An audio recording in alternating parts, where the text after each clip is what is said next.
जौना बिरहा के आप लोग बड़ा बिरहा में बड़ा ही मंच शो कार्यक्रम में एक कवितवा के बड़ा प्यार दुलार देहिला जौन के आप लोग सुनीला कि कविता बनारसी बिरहा जगत की सबसे छोट गायिका।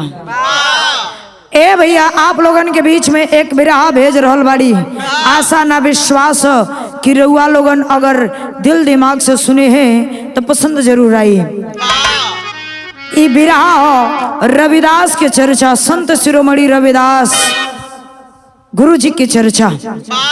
देखी संत तो दुनिया में बहुत बनलन, लेकिन शिरोमणि के करे आगे लगावल गई सिर्फ संत शिरोमणि रविदास के आगे। चलिएगा 4 लाइन भूमिका में भाव है कैसे।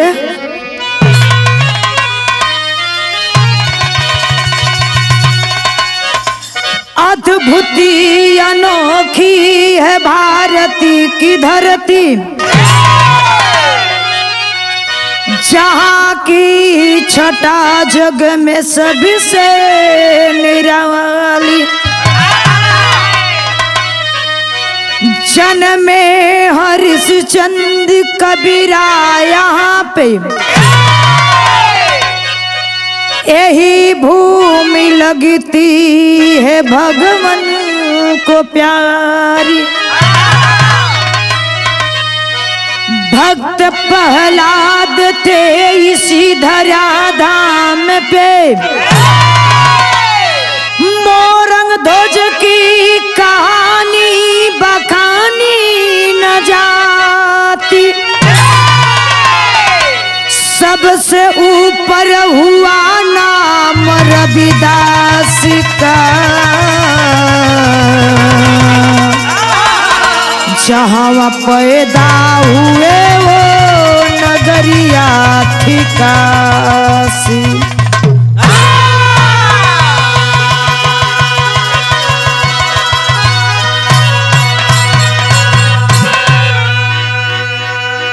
गौर करिएगा, अद्भुत अनोखी है भारत की धरती,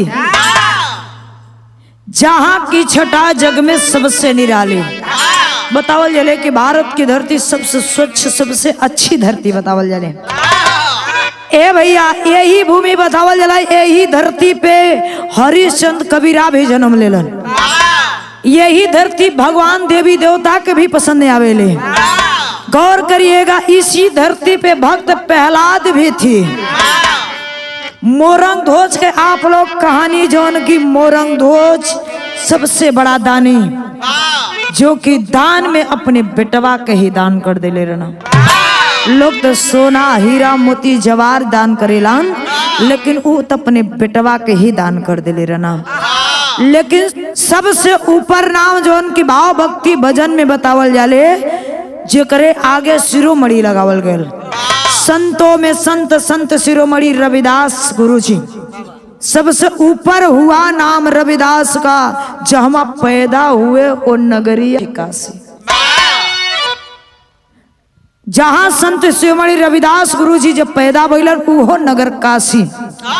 लेकिन गौर करिएगा, बड़ी सुघर बिरहा के अंदर बड़ा सुघर गीत है कैसे।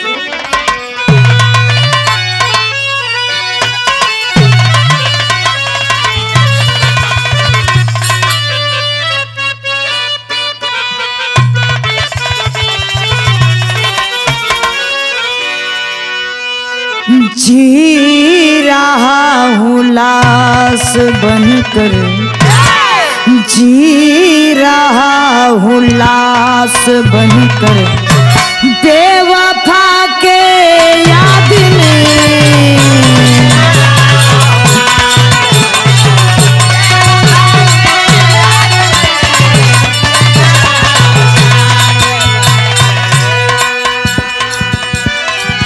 जी रहा हूँ लाश बनकर, बेवफा के याद में। ए खुदा तू मौत बख्शो, ए खुदा तू मौत बख्शो, बंदे के फरियाद में।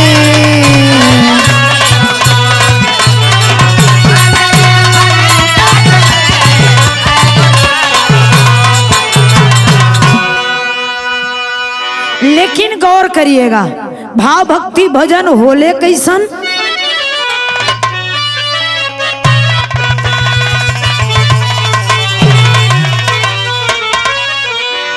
भक्ति के दरिया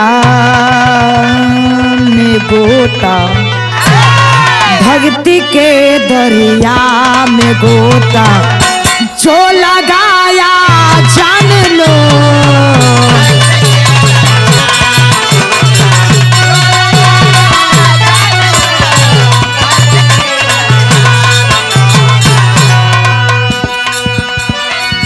भक्ति के दरिया में गोता जो लगाया जान लो। भक्ति के आगे है झुकना, भक्ति के आगे है झुकना, पड़ गया भगवान को।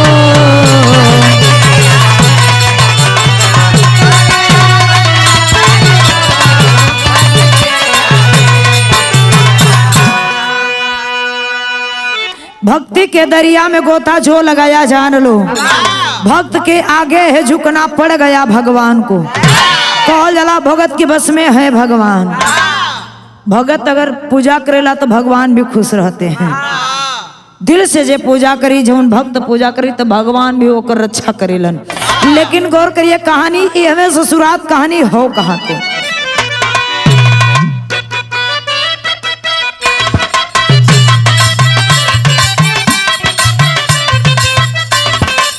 तेरह सौ 98 यही काशी के सहरिया में जन्म रविदास एक अछूत के झोपड़िया में।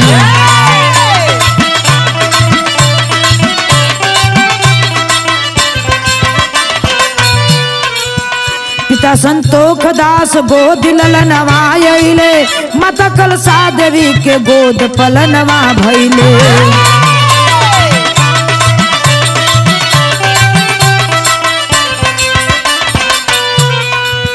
गुदगुलजार भइल खुशी बायंगनवा में, देवता खुश होके नाच सब गगनवा में।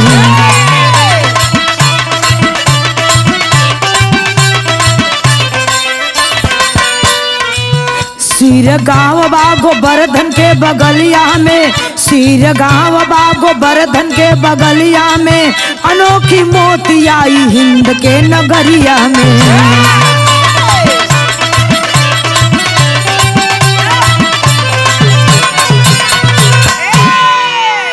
भैया 1398 बतावल जाले, यही काशी गोवर्धन के बगल में सिर गांव बतावल जाले, सिर करैया।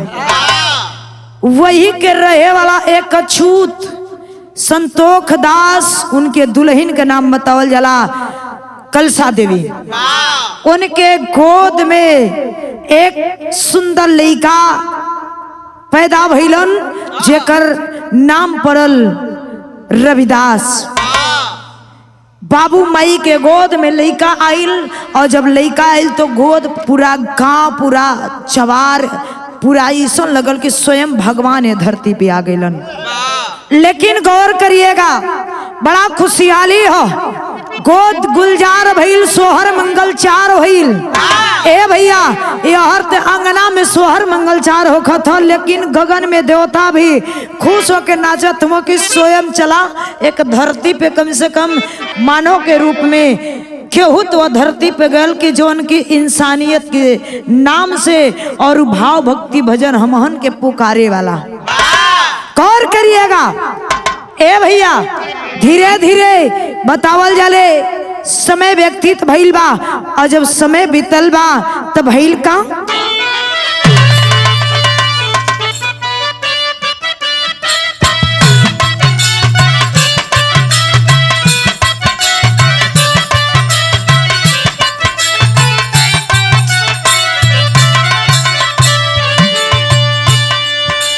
कहली कि ए बंदर कूद जा जमुना हवा में, कूद जा जमुना हवा में, मनला ना बतिया महाराजी। ए भैया इत गीत लेकिन बड़ी सुघर जौना समय बतावल जाले रविदास के बाबू संतोख दास उनकर धंधा रहल मोची क ओ जूता सिए और बेचे उहे उनकर धंधा रहल। और धीरे धीरे समय व्यतीत भइल बा तो यहाँ का भइल धीरे धीरे बीते लागल खुशिया में दीनावा हो खुशिया में दीनावा हो सदियों का भइल रविदास जी। जौना समय धीरे धीरे समय बीतल बा और जब समय बीतल बा रविदास शादी योग हो गइलन। और जब रविदास शादी योग हो गइलन तब भइल का उनकर शादी लगल एक लोना देवी एक लड़की के नाम रहल उन्हीं से शादी लगल बा। तब भइल का लोना देवी घर में आइली बन के बहुरिया हो बन के बहुरिया हो विजयदास गोदिया में दुलार जी।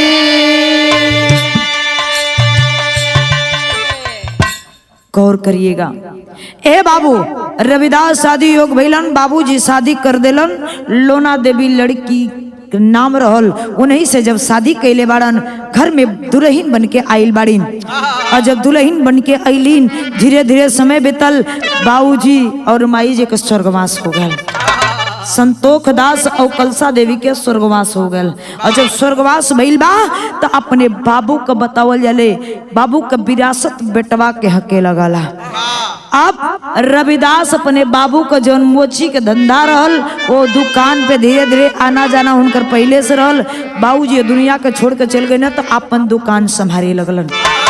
रविदास और लोना देवी के बीच में एक सुघल लड़का जौना लड़का का नाम बताओ जरा विजयदास गोद में अइलन बड़ा चहल पहल बा। ए भैया धीरे धीरे समय व्यतीत भइल बा।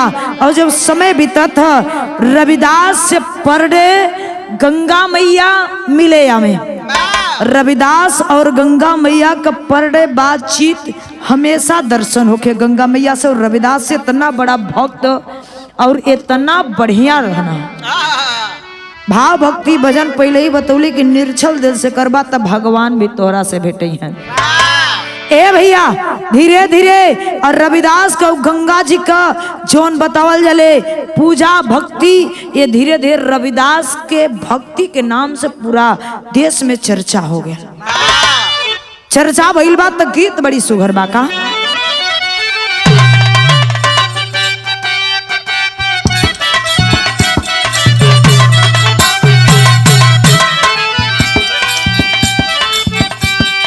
पियावा में लाला लाला मुनावा देखे के सपना माये नाना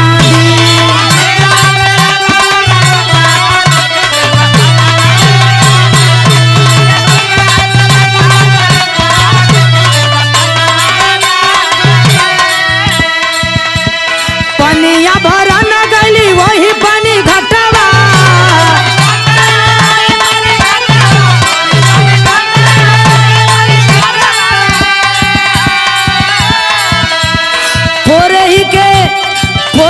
के मांगेला घड़ी लावा देखे के सपना माये नाना दी।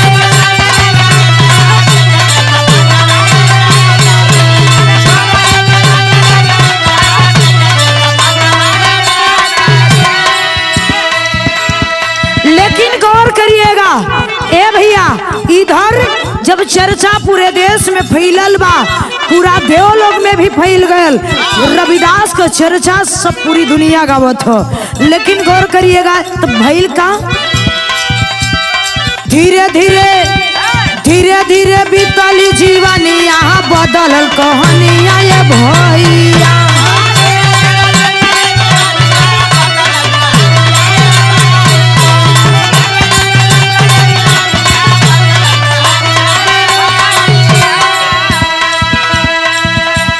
धीरे धीरे जीवन के बीतत हो। लेकिन गौर करिएगा यह रविदास अपने मोची वाले दुकान उठही मड़ई जूता के दुकान पे बैठल बाड़न वही कठौती में चमड़ा भिगावे और चमड़ा भिगा के और सिए लोगन में बेचे।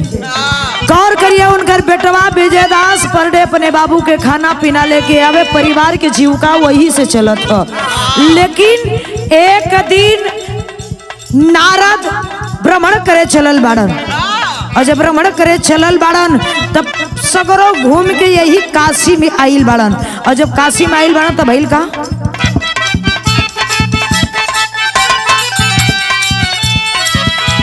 लेके सितार नारद मुनि चाली भाईले,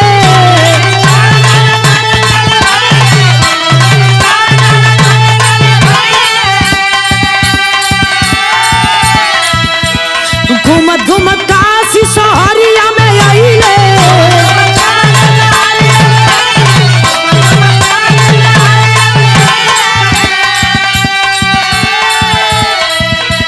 चर्चा सुने सबके जीवन यहाँ बदल कहानिया ये भैया।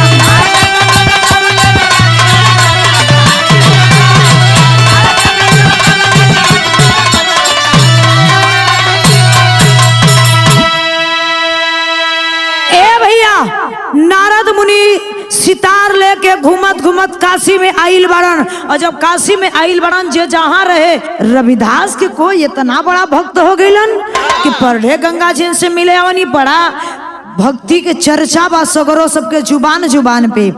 ए भैया नारद मुनि कही रविदास कौन है, बड़ा लोगन का चर्चा सुनत ही, आखिर रविदास होवा है कौन, आखिर रविदास ही हन कैसन के इनकर चर्चा सगरो माँ बाबू जी बतावा, इतना बड़ा आदमी उनकर चर्चे ना, विष्णु का चर्चे ना, भोलेनाथ का चर्चे ना, ये रविदास कौन है।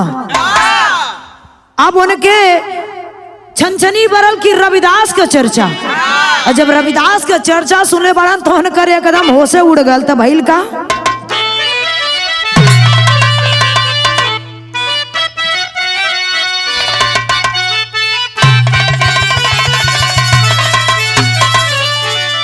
कि हम प्रीतिया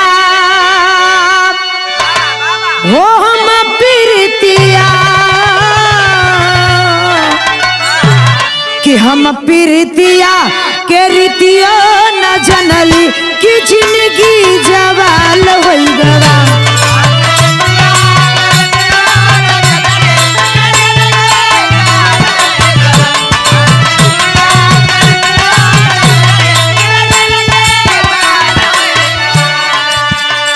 अबही दुलही हो, अबही दुलही, अबही दुलही के चढ़ली जवनिया कि दुल्हा उतान हो गवा।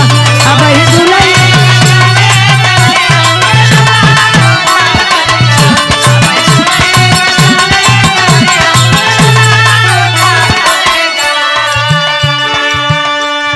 ए भैया, लेकिन जब नारद मुनि चर्चा सुन के उन एकदम घबरा गइलन, सोचा तड़न कह तड़न का भगलन। जब नारद मुनि चर्चा सुनल रविदास को तो भगलन कहा ब्रह्मलोक अपने बाप के पास कैले का हो कि जाके ब्रह्मलोक हो, जाके ब्रह्मलोक कि जाके ब्रह्मलोक पहुँचे नारद ज्ञानिया, कहानियां सारी बाप से कहें।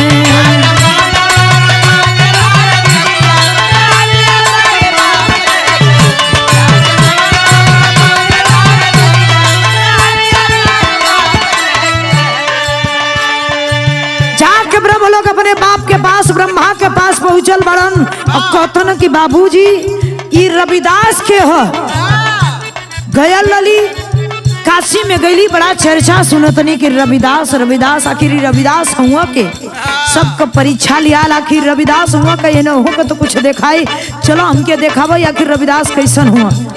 ब्रह्मा जी कहना रविदास, ब्रह्मा जी के तो पता रहल कहना कि रविदास के देखल चाहत हुआ, कहना कि हाँ, कहे के चलल बड़न कैसे। ब्रह्मा जी चलल अपने बेटा के लिए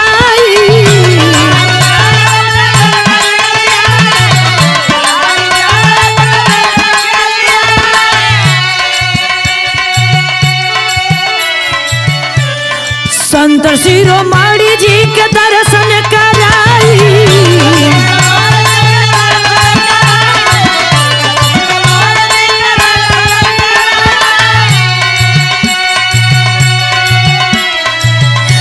बन के भिक्षु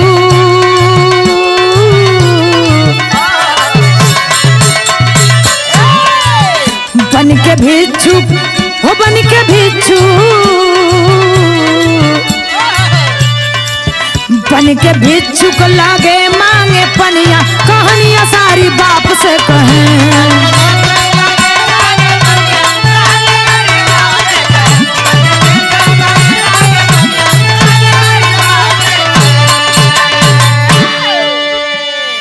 ए भैया लेकिन गौर करिएगा आप लोग जाके ब्रह्मा जी अपने बाबूजी से कहलो कि हमें रविदास का दर्शन करा दा आखिर रविदास के हमें देखा दा जौना समय ब्रह्मा जी कहन देखल जात हुआ रविदास हुआ एक रविदास वहां बड़ा छोट मोट भक्त हुआ चला तो के मिला दे लिया के आई बड़न काशी में ए भैया वही जोन चप्पल जूता जोन मोची के दुकान वही दुकान पे लिया के आइल बड़न कलन के नारद जी के ना पता है लेकिन ब्रह्मा के तो पता है नारद जी खड़ा हुआ लम्मा और ब्रह्मा जी अलन वो नहीं रविदास के दुकान पे एकदम भिक्षुक का एकदम मतलब वेशभूषा बदल के अलन भिक्षुक का भेष बना के कल की ए बाबा तनी पानी दे देता रविदास तो जान गलन और ब्रह्मा जी भी जान गलन कलन के आखिर ये होत का बा अब नारद जी के समझे में ना होता कि जाके ई मुचिया के दुकनिया पे पानी मांगत हुआ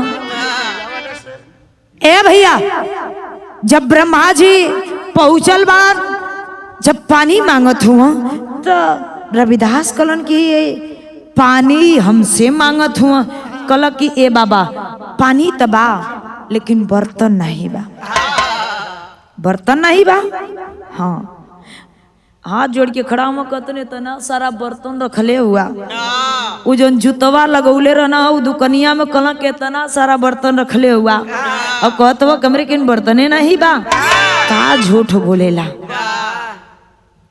अब रविदास को तुम की बतावा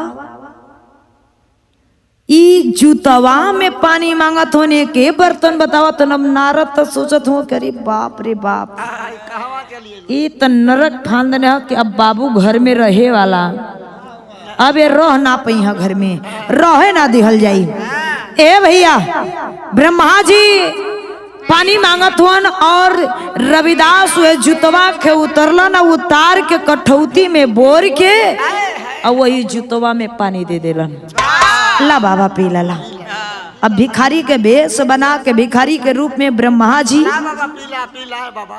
हाँ कला के ला बाबा पनिया पीला अब ब्रह्मा जी लेलन वही जूता में पानी हाथ लगा के पी लेलन और जब पियलन तो लेकिन 2 बूंद पनिया खत्म होते ही कपड़वा पे गिर गए वो 2 बूंद पानी बहुत बड़ा चमत्कार हो गया किस्मत बदल देला ए भैया जब 2 बूंद पानी छुअल बा ब्रह्मा जी के कपड़ा पे ब्रह्मा जी पानी पी के वहां से लौटल बाड़न अब नारद उल्टी उल्टी करके एकदम बाबूजी से एकदम फरके फरके चलत हुआ एकदम छुअल ना चाहत हूँ अपने बाबूजी के नारद जी का पेट छूट गया नहीं ये देखे गल ना ए भैया आप ब्रह्मा जी पहुंचलन तब भइल का बिराकंद टेरी से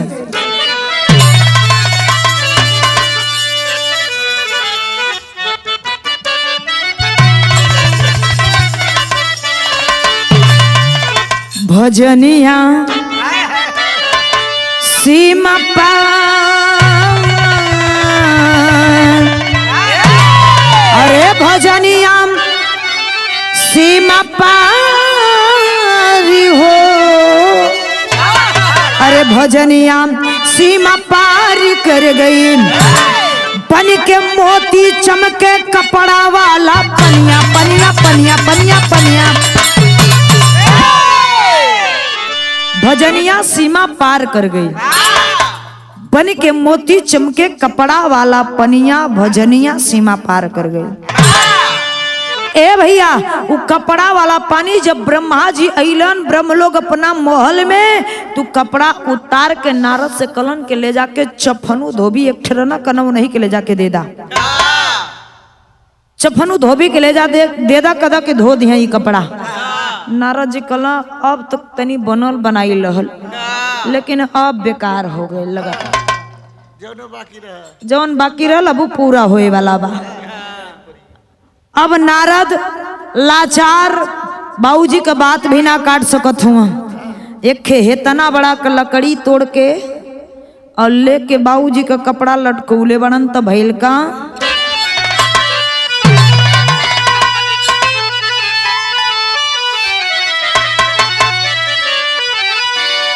अरे झूलनिया के गुजावा, अरे झूलनिया के गुजावा आय टूटली हो जा। अरे झूलनिया के गुजावा आय टूटली हो राजा, जमनिया से गड़िया छूटल हो राजा।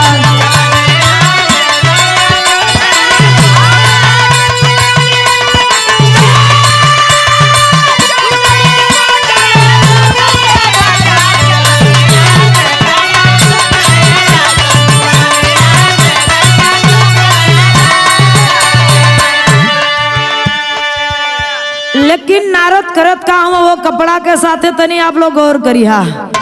अभी यहाँ से तनी मजा वाला हो गया।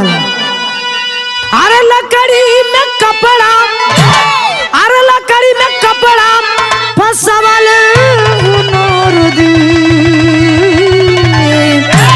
अरे लकड़ी में कपड़ा फसवल हो नारद दुअरिया, चपनू के अइले हो नारद।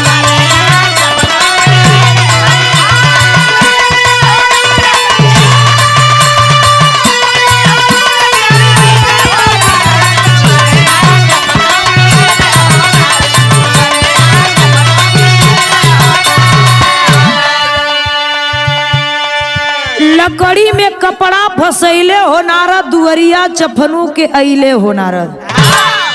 जाके चपनू धोबी के दरवाजे पर लकड़ी लेके इतना बड़ा के हाथ का लकड़ी लेके नकुरा दबले हो और लेके चपनू धोबी के पहुंचला नकुरा दाब के लगना दरवाजा खटखटौलन।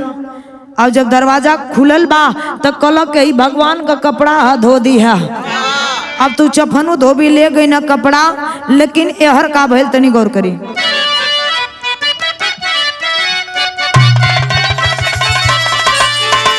अरे कपड़ा ले धोबी, धोबी घटवा पे आई और जतने धोवेला चमक बढ़ जाई।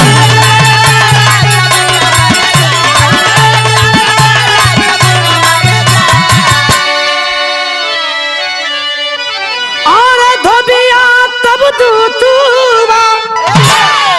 धोबिया तो दतवा लगवले हो नारदी।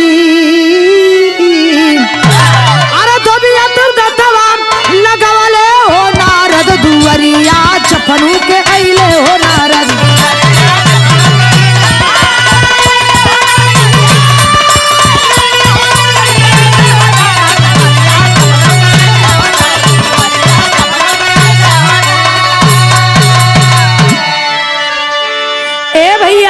गौर करिएगा आप लोग, जब चपनू धोबी कपड़ा पहले बड़न सबेर भइल लेके भगवान का कपड़ा अपने धोबिनिया से कलन की सुनत हई हम जा तनी धोबी घाट पे और खाना बना लिए तो लेके खाना आ जाइए घाटे पे। भगवान का कपड़ा धोवे के हो। अब लेके धोबिया घाटे पे पहुंचल बा। आप लोग गलत अर्थ मत लगा। धोबी जौना बतावल जने कपड़ा धोवे वाला भगवान का कपड़ा धोवत रहना, वो चपनू धोबी रहलन। ए भैया चपनू धोबी अपने धोबिन से कलन की खाना पानी लेके चलिए यहाँ। अब वो कपड़ा लेके पहुंचना, जाके घाटे पे कपड़ा धोवे लगलन। और जब कपड़ा धोवे लगलन, जितने धोवे वो दगिया जोन रहल कपड़वा पे ओकर दगिया जोन रहल चमक बढ़ल जाए। जितने धोए ओकर चमक बढ़ले जाए। और जब चमक बढ़ल जाए तो वो धोबी जोन चपनू रहलन, अरे छूटत नहीं बा। अब गुस्सिया के लगा के दांत लगना छोड़ावे। अब का करे वो दागे छूटे तब भइल का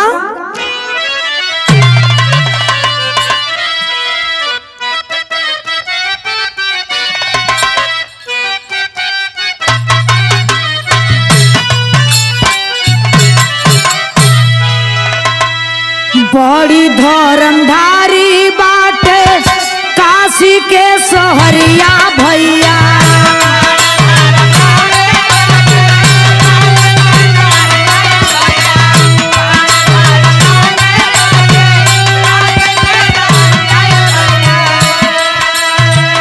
आइला पे मुक्ति के द्वार खुल जा।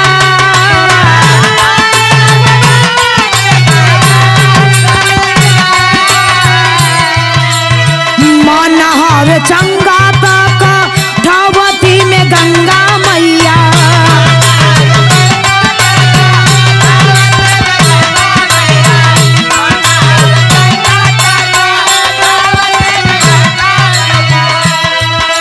संत रविदास गईले बानी हो सुना।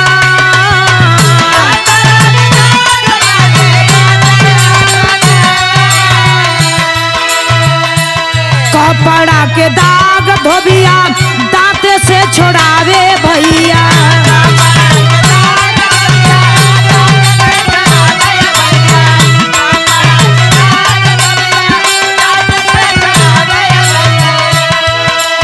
दागिया के अंश कुछ गाइल बा घोटा।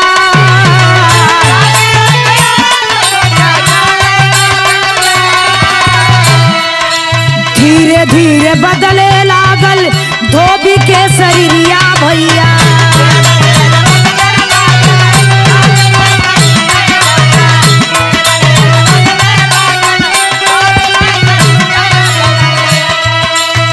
बीस के उमरिया गयल पानिया में पार।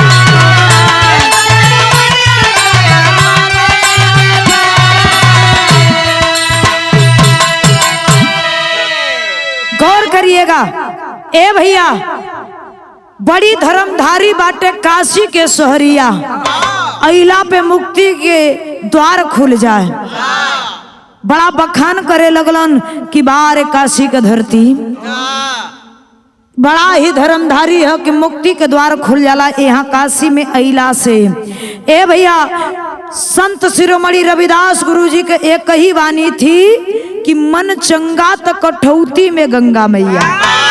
मन द्वार चंगा है तो यही मन मंदिर में भगवान बैठल बाड़ा। लेकिन गौर करिएगा, वो कपड़ा का दागी अब धोबी छोड़ावत छोड़ावत तू छूटल नहीं, दतवा से छोड़ावे लगलन। तो दतवा से जब छोड़ौलन तो कुछ दगिया का अंश शरीरिया में घोटा गई। और जब घोटा गई तो धीरे धीरे धोबिया का शरीर बदले लगल। वही पनिया में 20 साल का शरीर, 20 साल को उम्र पौले है। 60 साल का चपनू धोबी 20 साल का हो गईलन। और जब 20 साल का भइल बाड़न तब भइल का यार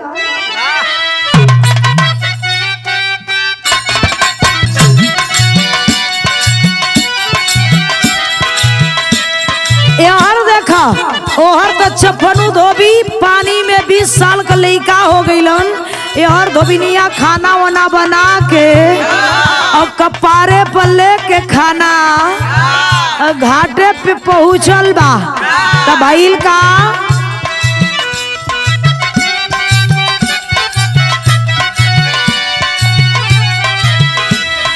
खाना लेके पहुंचल धोबी घाट पे। धोबिनिया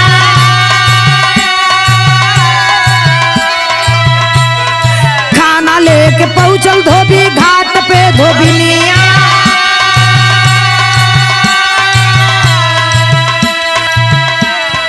धोबिया के देख गईल मतिया हो मरा।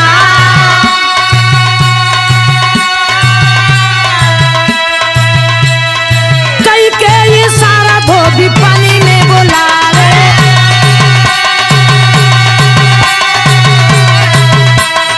कई के ये सारा धोबिया पानी में बोलावे।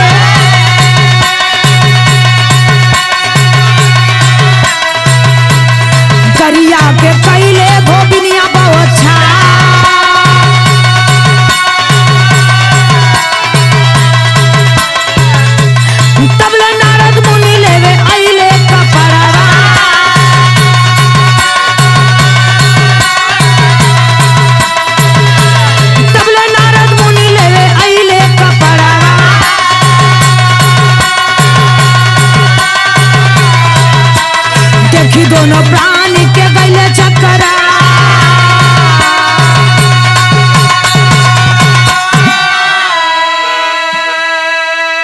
गौर करिएगा।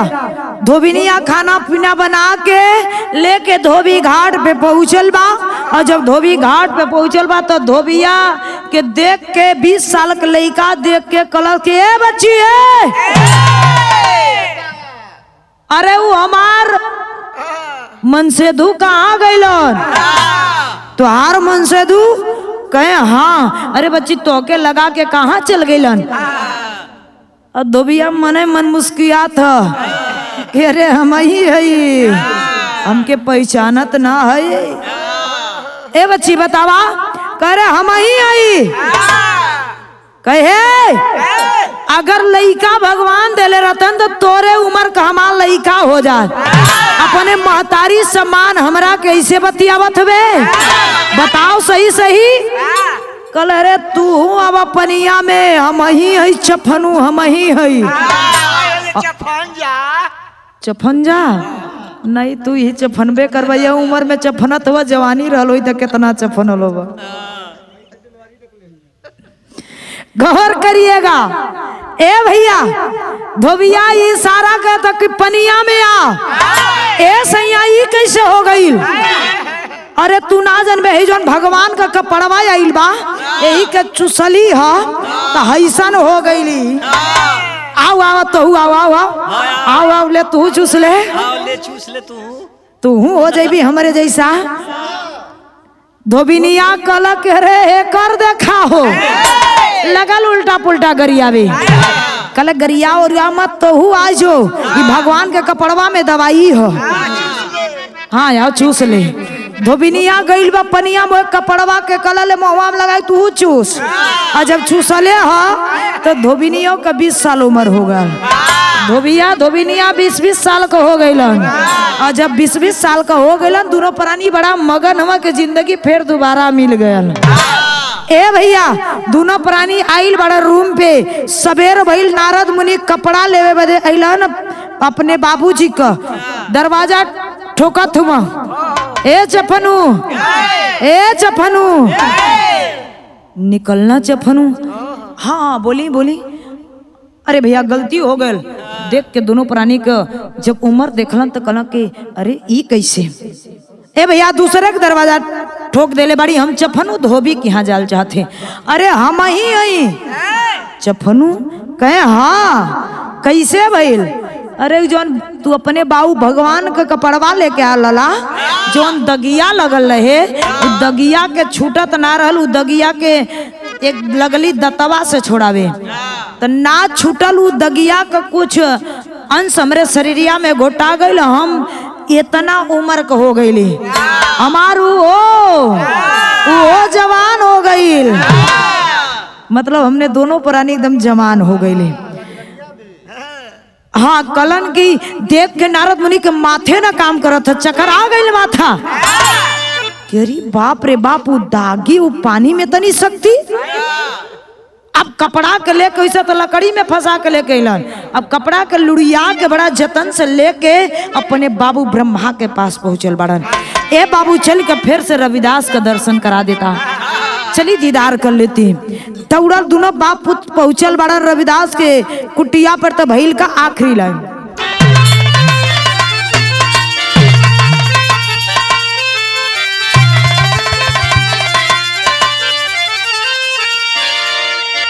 अरे गिरले चरण में भराई बाबा जी, अरे गिरले चरण में भराई बाबा जी, अरे देवा हमरो के पनिया पियाई बाबा जी।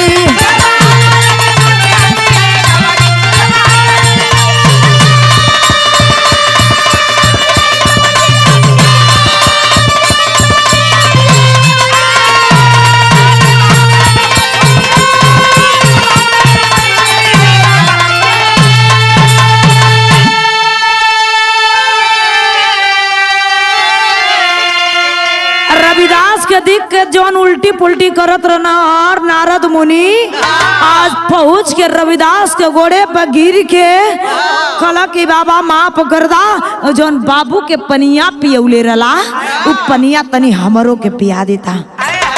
अरे बच्ची तू का पानी पीबा, अरे बही लइका गदेला हवा बीमार हो जेबा बहिन तमही उल्टी करत रला, अब वही पानी का करवा पी के, करे नहीं बाबा पिया देता गलती हो गयल। तब भइल का काहे सिरो मरी गईल पानिया ओराई, अब पानी के स्वाद गईली मीरा जी पाई।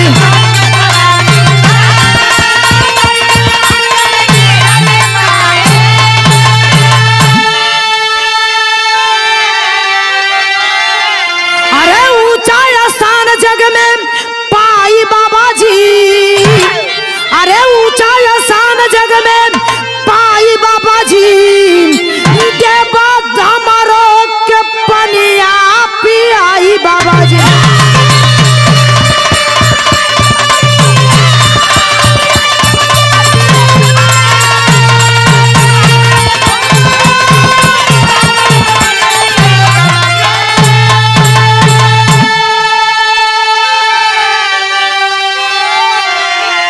संत रविदास के कुटिया पे पहुंच के कलन की बाबा पनिया पियादा। संत शिरोमणि रविदास गुरुजी कलन कि ए बच्ची जब तू लोग गईला बापो पुत तो आप लोगन के गईला के बाद मीरा अलिन, मीरा पूरा पनिये उठा ले गईलिन, भक्ति तो उनके घरे चल गई।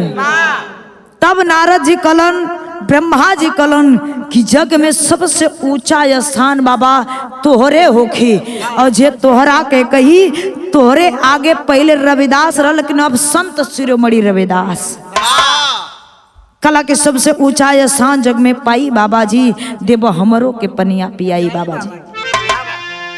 ए बाबू लेकिन वहां तो अब बापो पुत पानी पीबे ना कैलन, जवन कहल जो लिखा है माथ में वो आएगा हाथ में, का करवा पछता के। लेकिन आगे का भइल केकर चेला रहना तनी गौर करिए।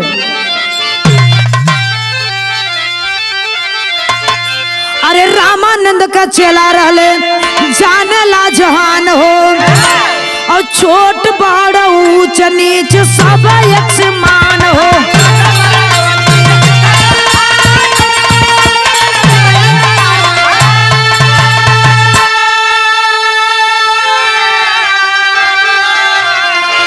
संत शिरोमणि दूसर नाम कहाई बाबूजी, अरे संत शिरोमणि दूसर नाम कहाई बाबा जी, देवा हमरो के पनिया पियाई बाबा जी।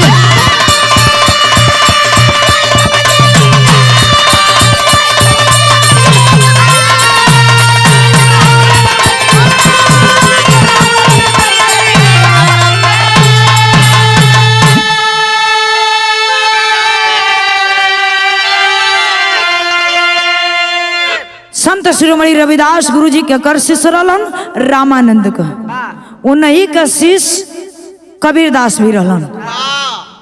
लेकिन संत शिरोमणि रविदास गुरुजी का सबसे प्रिय शिष्या जो बतावल जानी मीरा। देखो गुरु तो गुरु होलन, चाहे एक अक्षर बतौलन चाहे 10 अक्षर बतौला, लेकिन गुरु तो गुरु होलन। लेकिन आखिरी लाइन ये मेरे विरह का शीर्षक रहल,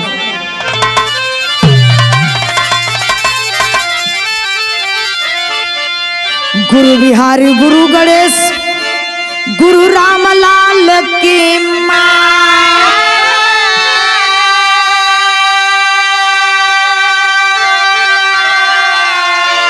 कथन करे कभी चंद्रिका कहीं धूप कहीं छाया,